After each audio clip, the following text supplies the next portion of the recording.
नमस्कार सर्वांना, माझ्या यूट्यूब चॅनलमध्ये तुमचं स्वागत आहे।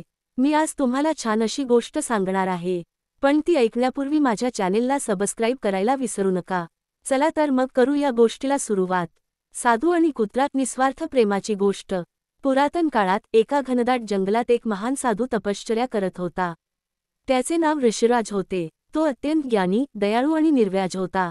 लोक त्याच्याकडे मार्गदर्शन घेण्यासाठी येत असत, पण तो कोणालाही मोहात पडू देत नसे। त्याचे संपूर्ण आयुष्य भगवंताच्या साधनेत गेले होते। अनाथ कुत्रा आणि साधूचे प्रेम। एके दिवशी मुसळधार पाऊस पडत असताना साधू आपल्या आश्रमात ध्यानस्थ बसले होते। त्या शांततेत अचानक एक किणकिण ऐकू आली। त्यांनी डोळे उघडले आणि आश्रमाच्या दारात एक ओलसर, थरथरणारा लहानसा कुत्रा पाहिला। त्याचे अंग जखमांनी भरलेले होते आणि तो खूप दुर्बल दिसत होता। साधूला त्या प्राण्यावर दया आली। त्यांनी त्याला उचलून झोपडीमध्ये आणले, कोरड्या वस्त्राने पुसले, त्याला चटईवर झोपवले आणि काही कोरडे फळ तसेच चपाती खायला दिली। भुकेने व्याकुळ झालेल्या त्या कुत्र्याने लगेच ते खाऊन टाकले आणि मग साधूच्या पायाशी लोळू लागला। त्या दिवसापासून साधू आणि तो कुत्रा एकत्र राहू लागले। साधू ध्यानाला बसले की तो कुत्रा त्यांच्या पायाशी स्वस्थ बसायचा। काही दिवसांतच तो पूर्ण बरा झाला। त्याने आश्रमाचे रक्षण करायला सुरुवात केली आणि साधूला प्राण्यांसारखेच माणसांवरही प्रेम करायला शिकवले। गावकऱ्यांचा राग आणि साधूची परीक्षा। काही गावकऱ्यांना हे खटकू लागले। साधू महाराजांनी कुत्र्याला आपले शिष्य केले आहे, हा अपवित्र प्राणी त्यांच्या सोबत राहतो, हे चुकीचे आहे, असे बोलू लागले। गावकऱ्यांनी साधूला कुत्र्याला सोडून देण्याचा आग्रह केला, पण साधू म्हणाले, या जगात सर्व जीव समान आहेत। या कुत्र्याने माझ्यावर प्रेम केले, मी त्याला कसे सोडू? गावकऱ्यांनी त्यांचे ऐकले नाही आणि एका रात्री त्या कुत्र्याला पकडून दूर जंगलात सोडून दिले। अविचल निष्ठा। दुसऱ्या दिवशी साधूने कुत्रा नाहीसा झाल्याचे पाहिले। त्याचे हृदय तुटले, पण त्याने गावकऱ्यांवर रागावण्याऐवजी प्रार्थना केली।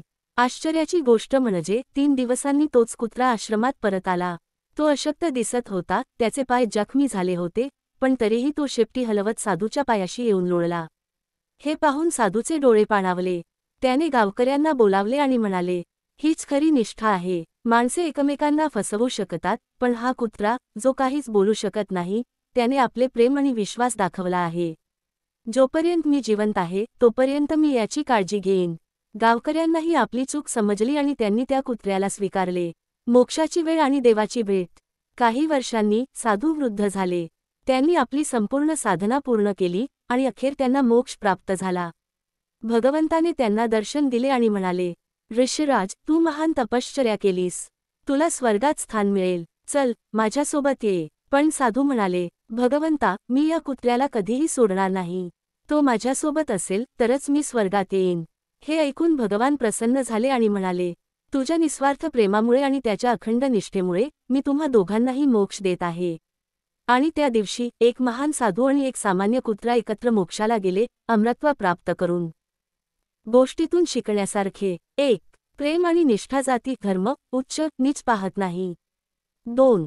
जेव्हा आपण प्राण्यांवर प्रेम करतो तेव्हा तेही आपल्यावर निस्वार्थ प्रेम करतात। 3. मोक्ष फक्त ध्यान आणि साधनेने मिळत नाही, तर निस्वार्थ प्रेम आणि सेवा यामुळेही मिळतो। कशी वाटली गोष्ट? नक्कीच आवडली असेल तुम्हाला अशी मला खात्री आहे। चला तर मग आता वेळ आली आहे तुमचा निरोप घेण्याचा। पण लाईक, शेअर, सबस्क्राईब नक्की करा। धन्यवाद सर्वांना, बाय।